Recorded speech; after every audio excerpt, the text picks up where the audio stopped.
Hi అన్న అందరికీ, నేను మీ డ్రైవింగ్ అబ్బాయి. ఫస్ట్ స్టార్టింగ్ కానించి లాస్ట్ దాకా వీడియోలు తీసాం.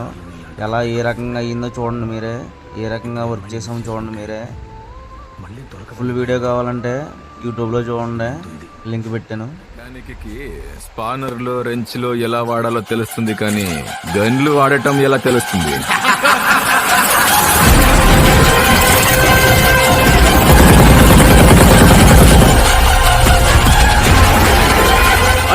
अंधा है क्या? दिखाई नहीं देता? सॉरी भाई, मैं ही बेच लेता हूँ. ओके, एंट्री చేయాలి. మెకానిక్ కి స్పానర్ లో రెంచ్ లో ఎలా వాడాలో తెలుస్తుంది, కానీ గన్లు వాడటం ఎలా తెలుస్తుంది?